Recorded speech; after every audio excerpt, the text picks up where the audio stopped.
It is a fact that women do not enjoy sex.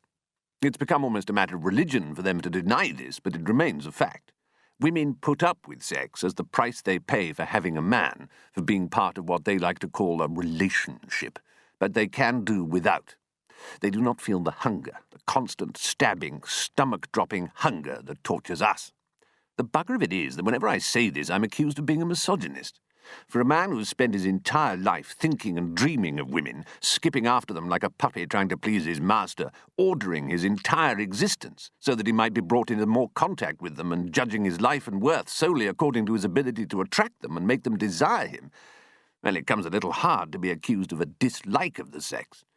All I feel is profound worship, love, and inferiority, mixed in with a good deal of old-style self-loathing. I know the arguments. Lord, who doesn't? Desire, they tell me, is a form of possession. To lust after a woman is to reduce her to the level of creature or quarry. Even worship, according to a reasoning too damn tricksy for me to follow, is interpreted as a kind of scorn. All this is, I need hardly tell you, the supremest bollocks. Some of my best friends, as you would expect of a quondam poet, are chutney ferrets. So, too, as you would also expect of a quondam theatre critic, are some of my bitterest enemies. You couldn't ask for a better controlled experiment to help us settle this business of the genders than the world of the Nants, now could you? Gay sexuals, bottomites, benderists, settle on a name you like, taking such problems as the queer bashers, the newspapers, the virus, the police and society as read, lead a pretty fabulous life. Lavatories, parks, heathland, beaches, supermarkets, cemeteries, pubs, clubs and bars vibrate to their music of simple erotic exchange. A man, bent, sees another man, bent. Their eyes lock, and bang, sex is done.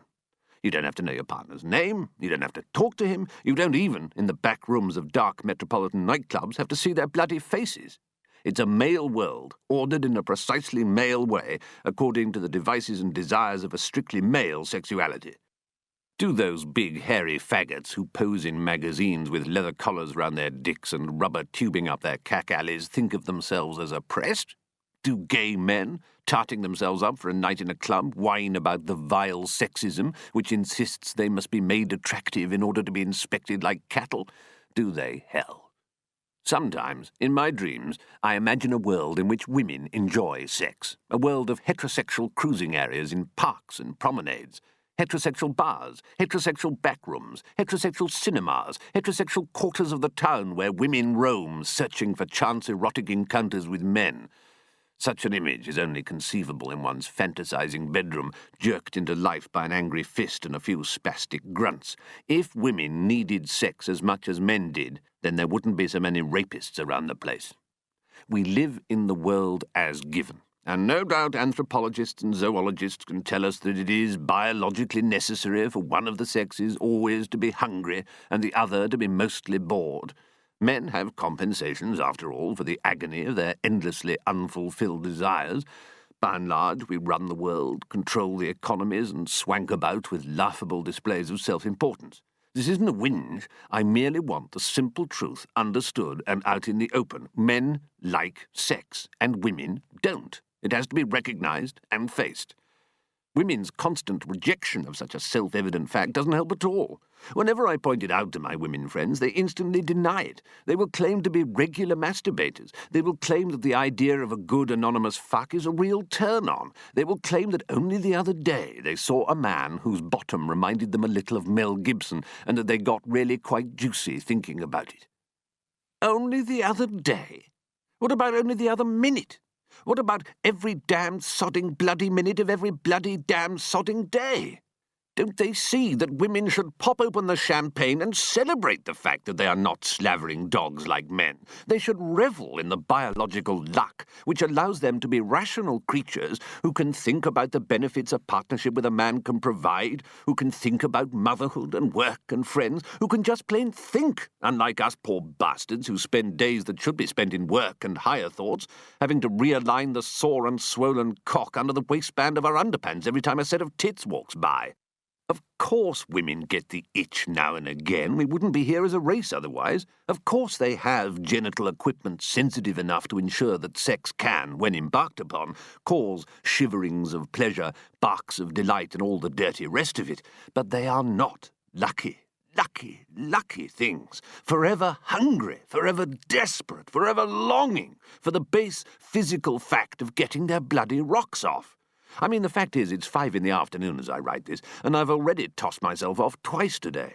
Once first thing in the shower, and again just after lunch before sitting down to this.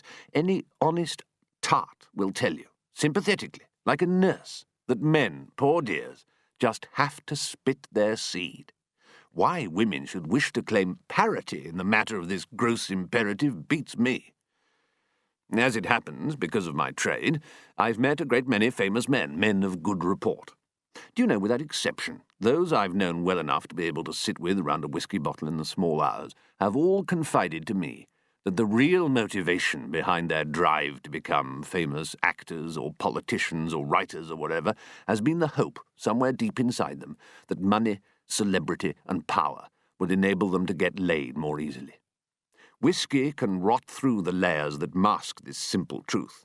Ambition to do well, a desire to improve the world, a need to express oneself, a vocation to serve, all these worthy and nearly believable motives overlay the bare-assed fact that when you get right down to it, all you want to do is get right down to it. I owe whiskey that. Not a drink many women of my acquaintance are much given to, but it has saved me. Without it, I should be even more of a lost and bewildered old cunt than I am. If it weren't for those late Scotch-soaked nights, I should have gone through life convinced that I was uniquely dirty and uniquely dangerous. The ruination of a promising career, the occasional run-in with the police, and the destruction of a couple of marriages is the price whiskey exacted for allowing me to see that I was not alone. Solid bloody bargain. But that's enough of that. I can get carried away. If you want catchpenny theories about the sexes and all that, you can find shelves in bookshops devoted to nothing else. Men biting back, women biting back from men's biting back, responses to counter-responses. It's like the days of the Cold War. Every publication by the other side is read, every posture analysed, every twitch on the web detected, and every cultural shift pored over. God knows there are columnists, cultural commentators, and semi-academics enough to keep the gender wars industry arming and rearming forever. Anyway, who gives a fuck what a parcel of undereducated journalists have to say about anything?